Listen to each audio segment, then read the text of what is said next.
It is Locked On Jazz for the 16th of September. What people are asking me about the Utah Jazz and why I'll go over. And Chuck Cooperstein on the final day of over-unders over the Western Conference. It's all coming up on today's edition of Locked On Jazz. Bum bum bum bum bum bum bum bum bum bum bum bum bum. Pow!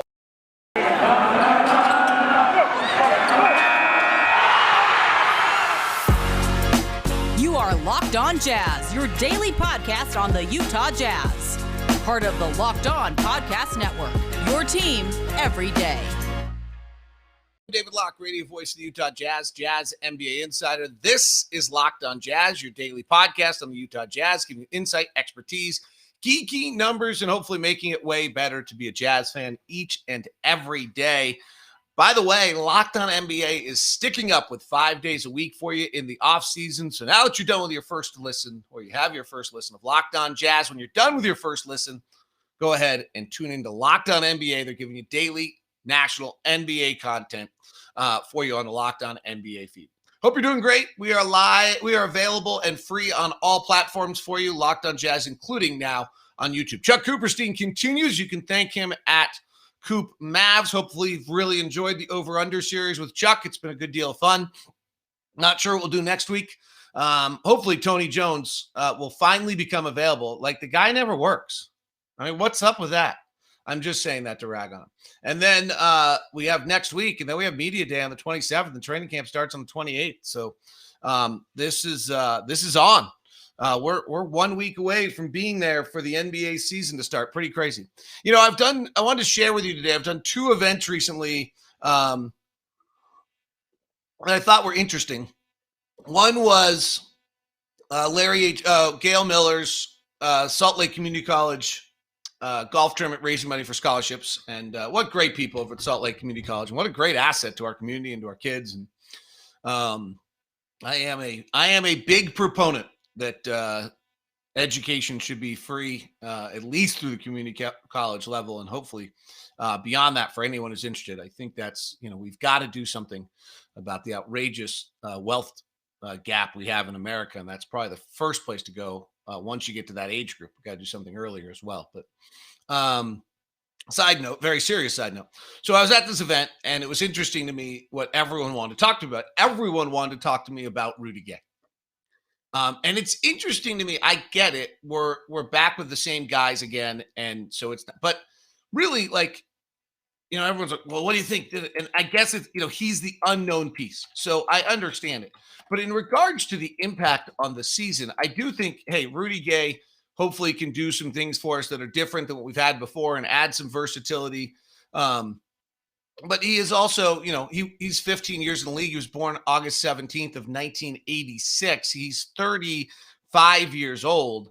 And he's going to play, 20 minutes a night. So, yes, hopefully he brings something different than what George did. And hopefully he's a little more versatile than George. And hopefully he can do some things defensively. And he's 6'8", 250. And so he's a pretty big body at this point, and he gives us some length, and there's a reason to sign him. And he actually played a bunch of center, which I don't know that he'll do that much for us. Maybe under circumstances, because it's not taking Rudy off the floor. Like, Rudy's our best player, and so you're not taking him off the floor. And so what's interesting to me about that, and I understand, and again, I get why it's an interesting question for me, because it does feel as though everyone feels as though Rudy Gay has like the keys to the kingdom. Donovan Mitchell and Rudy Gobert and Mike Conley and Bojan Bogdanovic and Joe Ingles and Jordan Clarkson and Royce O'Neal actually have the keys to the kingdom. Like, that's the whole thing here. Rudy Gay is probably our seventh best player at this point in his career. If he was in his prime, he would be better. And he's super impressive in, what seems to be his ability and his love for the game of basketball to be a chameleon and to mold into different forms depending what team he's playing for. I think it's an incredibly admirable characteristic, and you'll see what he can do. And we've talked, I've talked about him in the summer interview series throughout. Like, he's not the scorer that he once was, but he's also playing 20 minutes a night. And last year, I think he had like 20 games in which he dropped 15 points, 19. So I'm not trying to dismiss his role, but I do think it's interesting to me that, like, Do you think Donovan's going to get better? Like, that's the question. Do you think Rudy can find a way to, take advantage of switches this year, which he didn't do before? Is there some version of the high pass of 3 years ago that 2 years ago that the Jazz implemented when Rudy Gobert broke the NBA record for dunks in a season? And the Jazz completely changed the way the game was played a little bit there, and everyone then had to change how they were defending and adapt to it. But you can't have Rudy go. Rudy went from 151 dunks in a shortened season to 306. Right, he's still at 221 and 230. Like, can Rudy still get to the rim for 250 dunks this year? Can Donovan add 2 free throws and maybe an extra 3 and still shoot 40% from 3 and be like one of the truly great shooters in the game? Can Mike Conley's hamstring hold up and Mike have equally as good a year? You go back and watch Game 6, the injuries are really obvious. Mike and Donovan just can't move. And so, yes, Rudy Gay is our new flavor and he's the new piece. And frankly, I would argue, if I had to, that if you wanted to ask me why we're better this year, the way we're going to be better this year is Hasaan Whiteside, not Rudy Gay. Now, in the playoffs, it might be some impact of versatility, but frankly, in the playoffs, it's going to be healthy with our guys play well. And again, Rudy Gay, as good as he is, maybe stretches out to 24, 25 minutes in the playoffs, but it can't be that much more than that. If we suddenly went to 7 or 8 guys, maybe. But to me, the actual weakness that we had last year in the regular season was how bad we were defensively when Rudy was off the floor. And is Hasaan Whiteside of Portland going to be able to have come join us and have that impact? He was pretty good in Portland. He's actually pretty good in Miami for a few years. I think the narrative on him in Miami is that they wanted Bam Adebayo to play, and so they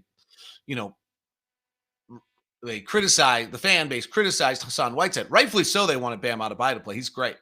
But I do, so if you actually were to ask me, like, which of the newcomers makes a big deal, Eric Paschall is interesting only because he's never played with good players. Every scouting report on him out of Villanova was that he was going to have an impact and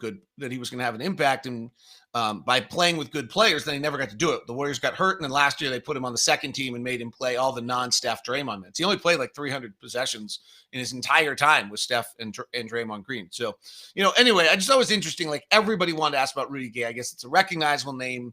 And to me, honestly, of the newcomers, I actually think Hasaan Whiteside has the one who has the biggest impact. The second one that was interesting is I did an hour and a half with Danny LaRue and Adam Modis of Real GM Radio on their podcast, on Danny's podcast. And we almost didn't, and it was about the Northwest Division. We almost didn't talk about the Jazz. I mean, not at all. And it's so interesting to me that we've become the boring team. It's a little bit, I think, that we're going to have to be prepared for this. The national fan base is probably not buying into anything we do in the regular season because of the last 2 playoff failures. And then the other thing is we're just boring because, frankly, I think I'm right. Like, the Rudy Gay edition is interesting, but it's not that, like, there's not a storyline here. The drama is over. And there's just not a storyline. Like, the storyline's going to be, did they fail last year because something's going on, or that, they were injured. And then we'll have the stupid storyline about Rudy, which is just the outside narrative about us is just so inaccurate that, Rudy Gobert somehow was responsible for the, incredible blow-by after blow-by of the LA Clippers of the Utah Jazz in the second half of that game. So it's worth noting to us, I think, as a fan base, as we enter into this season. I know everybody always wants national stuff. I don't think we're getting a lot of national stuff. We're pretty, I think we're going to be a wait and see team, and we're boring. Our top 6 guys are the exact same. Our changes are 7th and 8th and 9th guys our top 7 guys are the exact same. Our changes are going to be our 8th and 9th guy, and then whether or not we add Jared Butler into the rotation as the 10th guy. Like, it's not a particularly interesting, wild season for outside media or anyone to dive into. Now, hey, if Jared Butler suddenly explodes and has this unbelievable season, that's it. I don't see that as him as a player. Like, he's pretty small and he doesn't jump out to me as explosive. He jumps out to me as a guy who can really shoot and who saw the floor well in the pick and roll last year with Baylor. So, Anyway, those were just some kind of two things I want to share with you. So I'm going around town and going places and what I'm experiencing and seeing so far. This is our final show this week. We'll do 3 next week, and then we'll get back into this and get rolling. It's kind of crazy. We're right there. It's the 16th of September, and the season is right around the corner. Pretty juiced about it. All right. Hope you are too. Thanks very much for tuning in. Again, we are free and available on all platforms. And when you're done listening to Chuck Cooperstein and me, Locked On NBA has got a national show for you as well today. It is Locked On Jazz. Today's show is brought to you by my good friends over at Murdoch Chevy, located in Woods Cross in Logan. And I've got to tell you what, this is really incredible. So I think you guys all know about the car shortage that's going on. The Murdoch family at both Murdoch Hyundai and Murdoch Chevy have made it a policy to not charge above the MRSP on MSRP. I think dyslexia didn't kill it, just confuses. MSRP on cars. In other words, everywhere else you go right now, not everywhere, but seemingly everywhere you go right now, if you want to buy a car, you're paying $5,000 or $10,000 above what the market suggested retail price is, because there's a car shortage and the car dealerships are taking advantage of it. The Murdochs have decided that they've been in this community for 85 years, that they're a part of the community, and they're not going to gouge people just because there's a car shortage right now. You know, as Blake said to me when I was talking to him today, I'm a part of the community. Still got to go to church. Still got to go see people. I don't want to see people that I took advantage of in a specific time. And 3 years from now, we'll have more customers and more loyalty because of this. So he's right. So it's pretty incredible, though, to not take advantage of this and gouge someone when everybody else is and can. So that tells you a little bit about the Murdochs, a lot about the Murdochs. And that's happening at both Murdoch Chevy and Murdoch Hyundai right now. If you want to go over to either of them, feel free to email me first. I'll set you up with a VIP meeting for either or both. It is time to move into the modern era of TVs with, instead of having one device doing this and another device doing that and a third device doing that, it's all solved with DirecTV Stream. That's right. It brings all of your live TV and on-demand favorites together like never before, so you can watch your favorite sports, movies, and shows all in one place. And that means no more juggling remotes, no more need to buy another device. The best part, no more annual contract.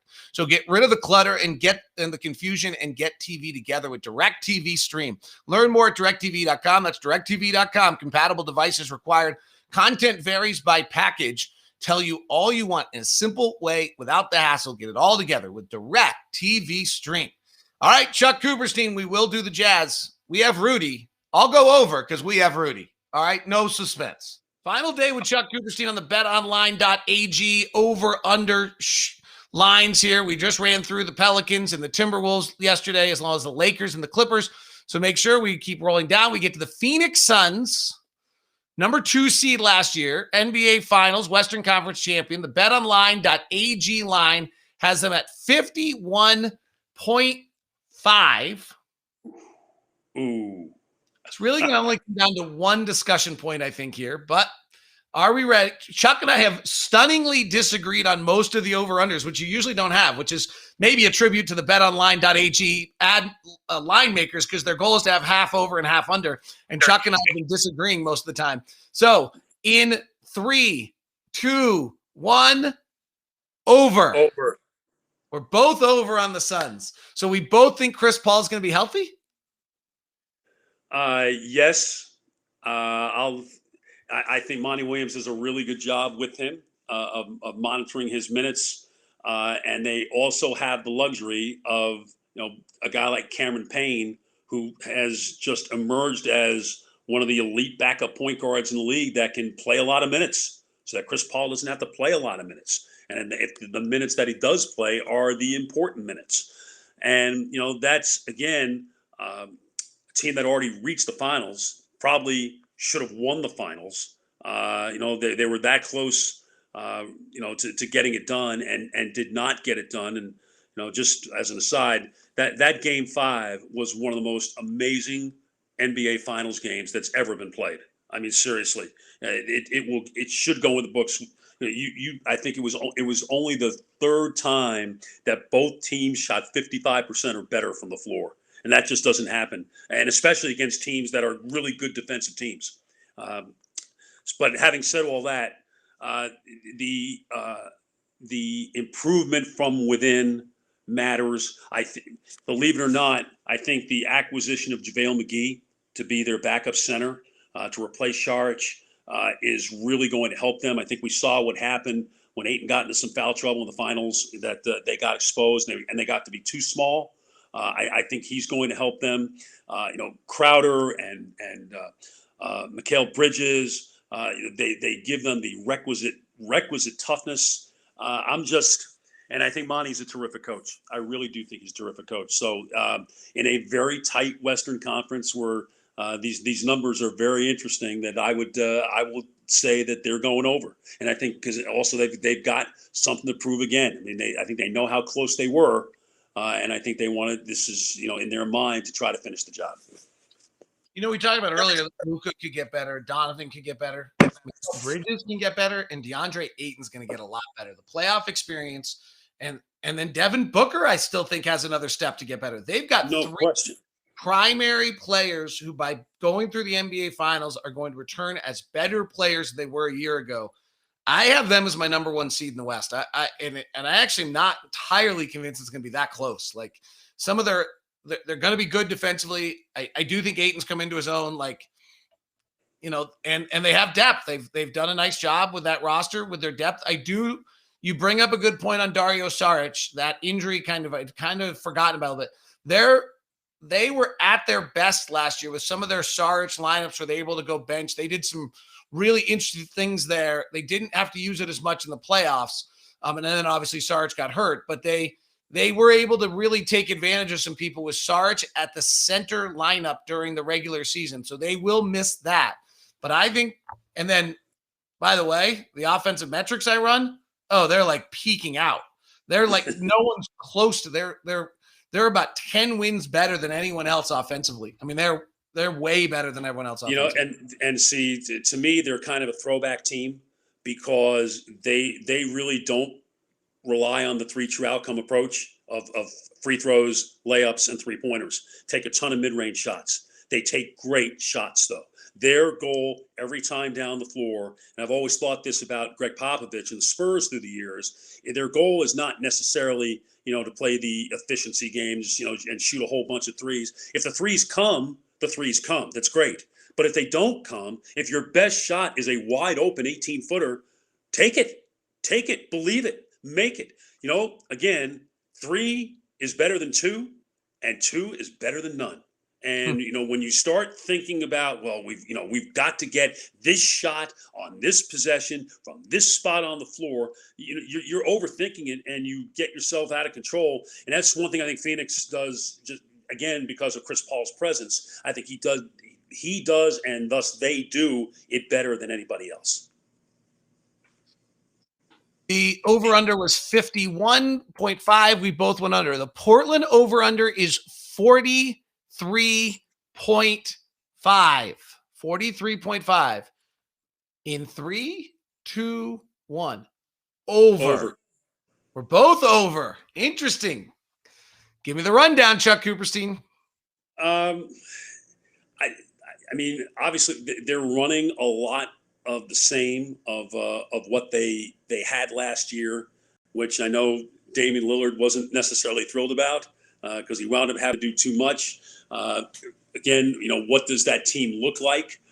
Is Ben Simmons going there? And then whatever changes that might result. But I thought the Larry Nance trade was being involved as part of that marketing deal with Chicago. I think it was tremendous. I think he's exactly what they want at that position.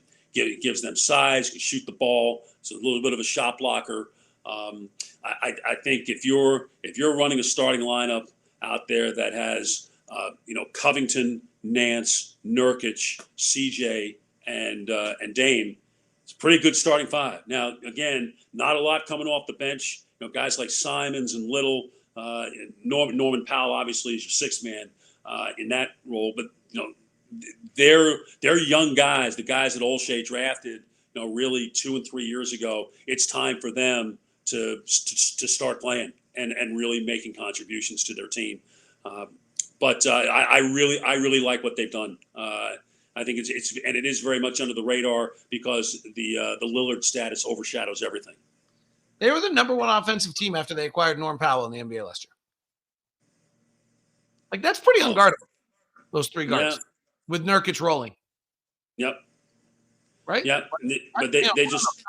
I think one of the interesting storylines on this season is how many first-year head coaches there are, and coaching in this league is really, really hard. And I think those guys are going to be really, really bad for the first 35, 40 games. Like, it's over our years in the league, Chuck, you've seen a lot of rookie coaches look not very good early in their careers that turn out to be very good coaches. This is not saying that Chauncey Billups and Jamal Mosley and Willie Green and these guys aren't going to be good coaches one day.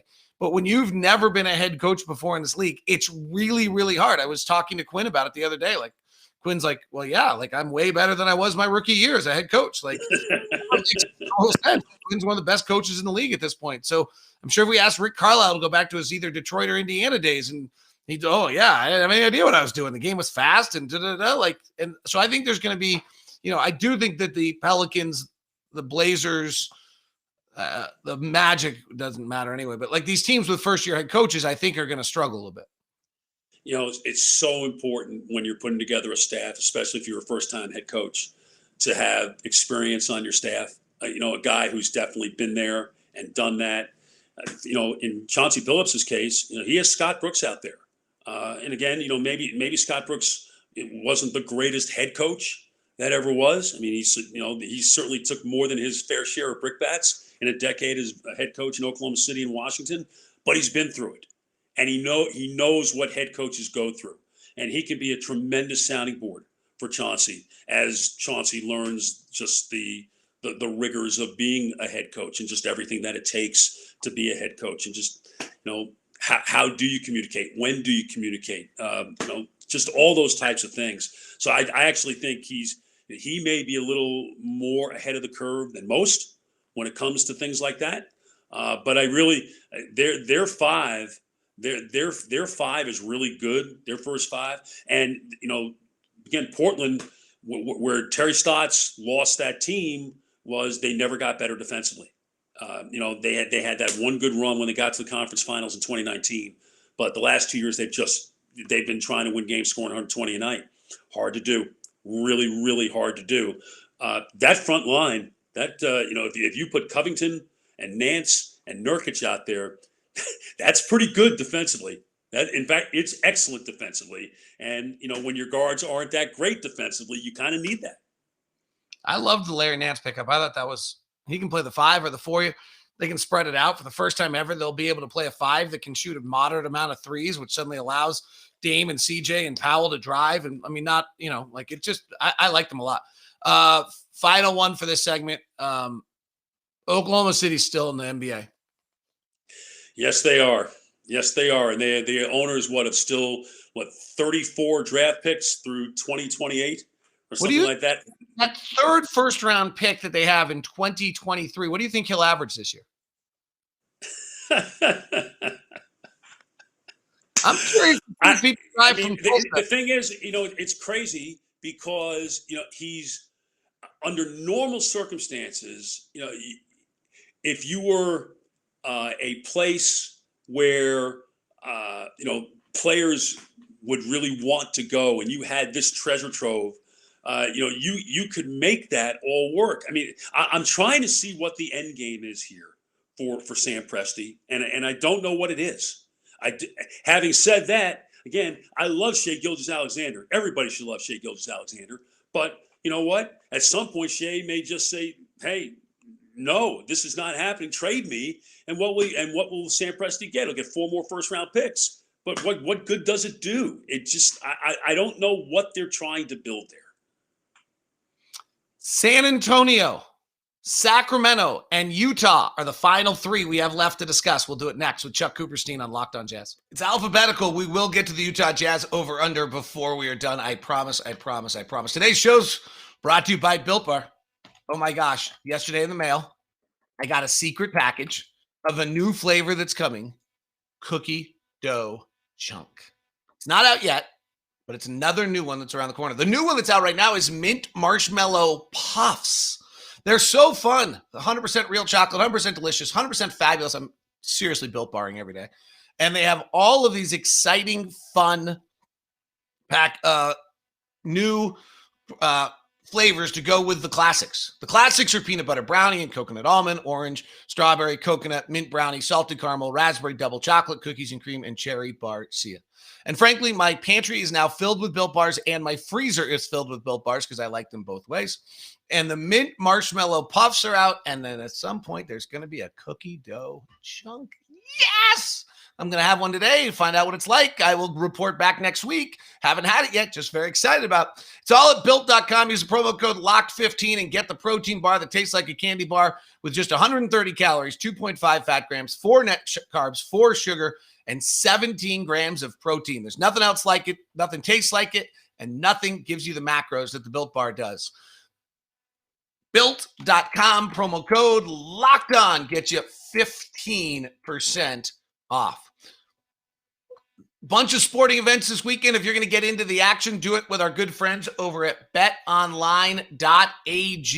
Got Thursday night football for you tonight. The Giants are up in that one against the Washington football team. The Washington football team's a 3.5-point favorite. In the college game, you got a bunch of games you can jump on as well if you want to. Some marquee games certainly this week, all taking place. And college football futures are out as well still that you can play. So that's a lot of fun. Are BYU fans big enough to start putting national championship out there after last weekend's win? Sorry, there's enough time. But some good ones. Saturday, Michigan State's playing Miami. Miami, Florida is a 6-point favorite. Michigan, 27-point favorite in their matchup. Not as good a game against Northern Illinois. Nebraska and Oklahoma used to be a classic. Oklahoma is now a 22-point favorite in that one. So it's all at betonline.ag. And make sure when you go to betonline.ag, you get a 100% welcome bonus with the new promo code NFL100 is taking place. It's all going on right now at betonline.ag. You get double your initial deposit by just signing up. Use the promo code NFL100. Receive a 100% welcome bonus. Bet online, the fastest, easiest way to bet on all your sports. Bet online, your online sportsbook expert. Also, you can try the promo code Locked On. You should be able to get a similar deal. But if you're doing the NFL, that's NFL100. Final segment with Chuck. Massive thanks to Chuck Cooperstein for taking the time and giving us such great programming this week. We appreciate him. What's your Twitter, Chuck? Coop Mavs, at Coop Mavs. Send him a thank you, please, at Coop Mavs. I almost gave out your email by accident there, so that's why I paused and asked your Twitter. All right, let's get to it. We've got 3 teams left on the docket to look at, and the first one is the Sacramento Kings at 36.5. They have De'Aaron Fox back. They still have Buddy Hield despite their best efforts. They've got Davion Mitchell, who's everyone's super excited about. Marvin Bagley, I don't know what to do with that. Harrison Barnes is still there despite Rashawn Holmes re-signed. Luke Walton's still the head coach. 36.5 on the Sacramento Kings. Under? One. Oh, sorry. 1, 2, 3. Under? Over. I just went back. They're still the Kings. I don't have great analysis. So what do you got?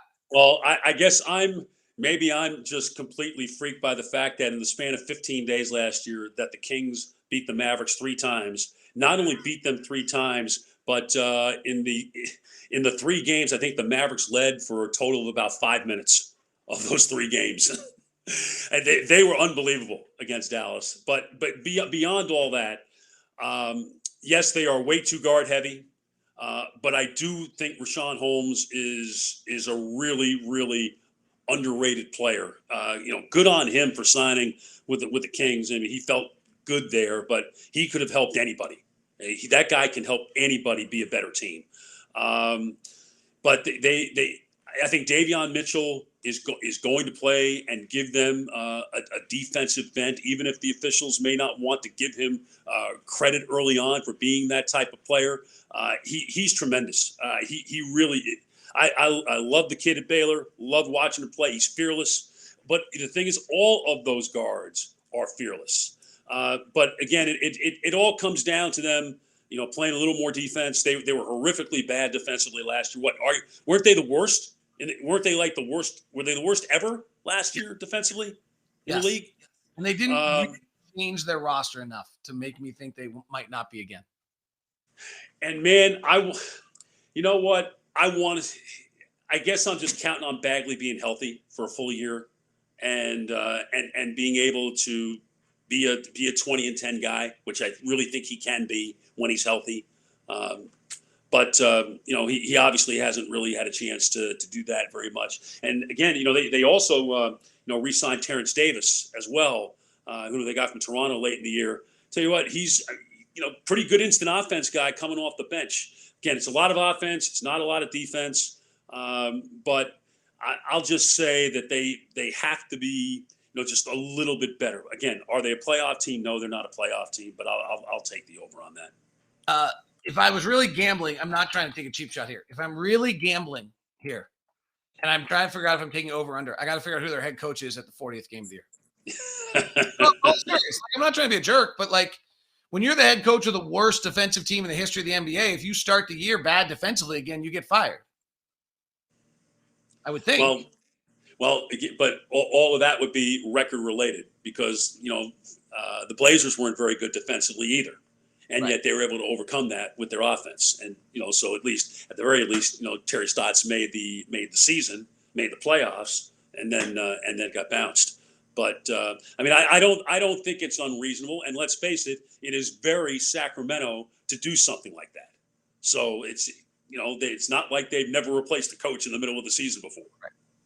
All right. The 29th or the 14th team we look at in the Western Conference is Greg Popovich's San Antonio Spurs. The over-under line from betonline.ag is at 29. Third worst team behind only teams worse are Houston and Oklahoma City. Not anyone else even really close. So just conceptually first, when you look at the West right now, what they have is they have the Lakers, the Jazz, and the Suns. And then they have the Warriors, the Mavericks, the Nuggets, and then they have the Clippers and the Blazers. And then they have that next group, which is like the Pelicans. And then we have the Timberwolves and the Kings. And then we have the Spurs. Do you buy that they have dropped that far down in the Western Conference? Yes, I can see that, but I can also see them winning more than 28 and a half games and being in the position you're talking about. They're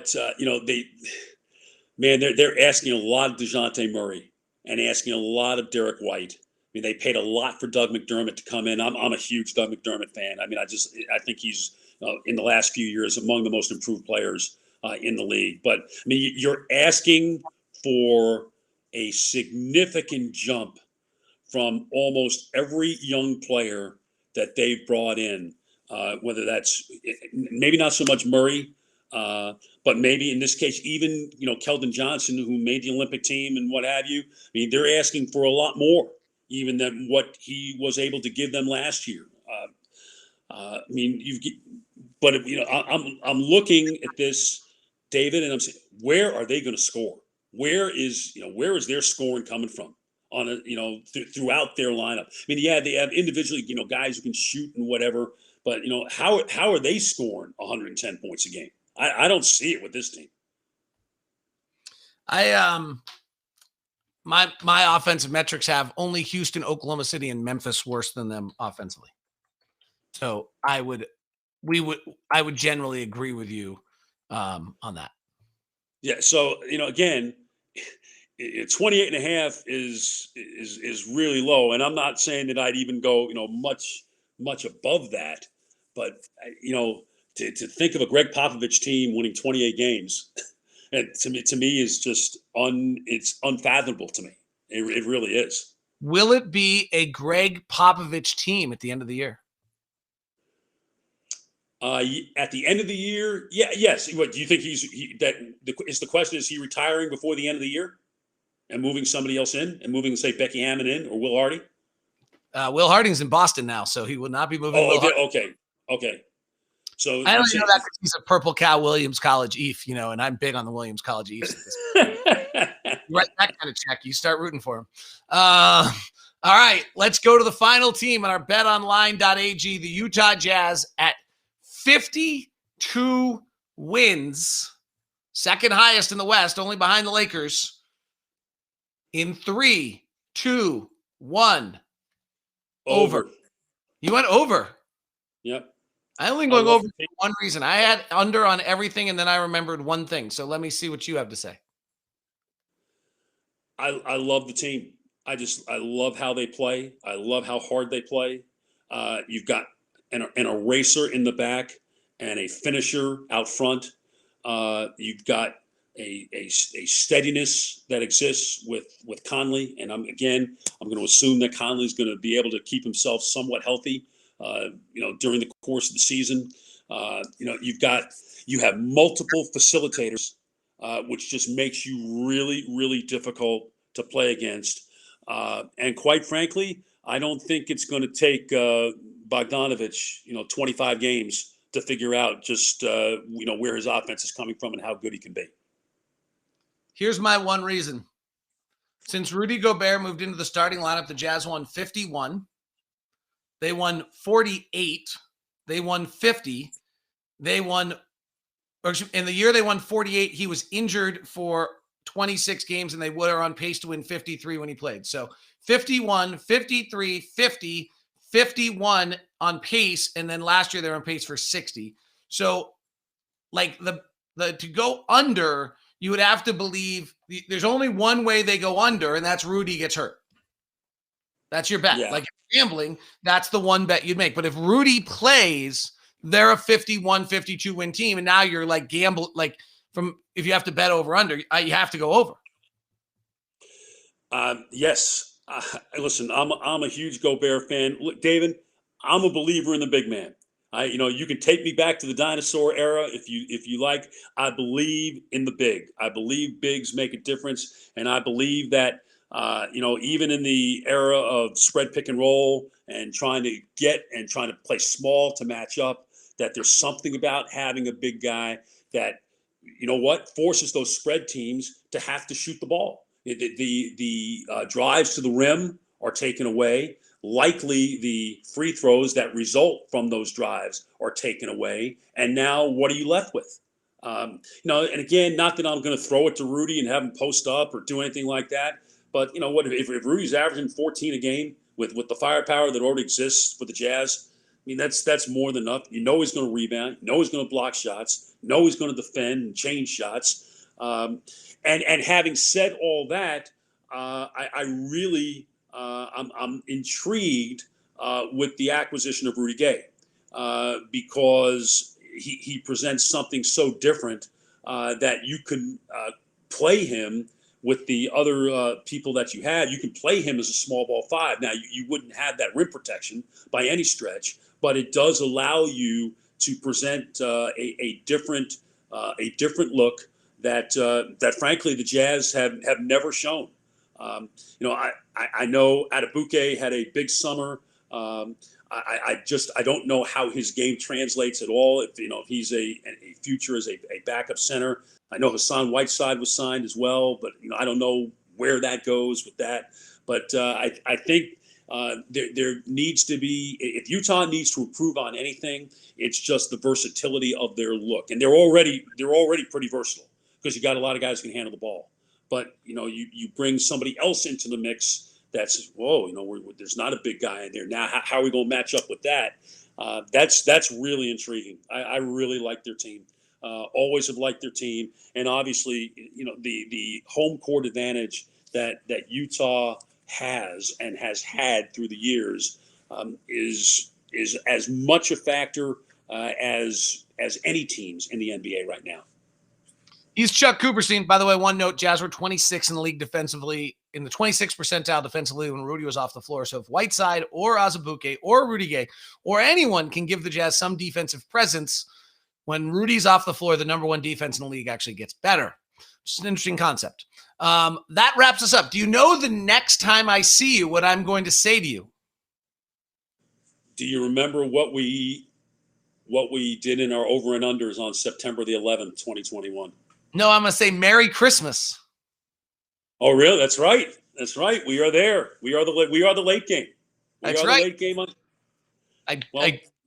I don't think we see you until then. Christmas Day, Jazz Mavericks. Chuck Cooperstein, thanks so much for your time. You're awesome. I appreciate it. Hope you enjoy your day, and thanks so much for taking the time with us. Thanks, David. I appreciate it. Always a pleasure.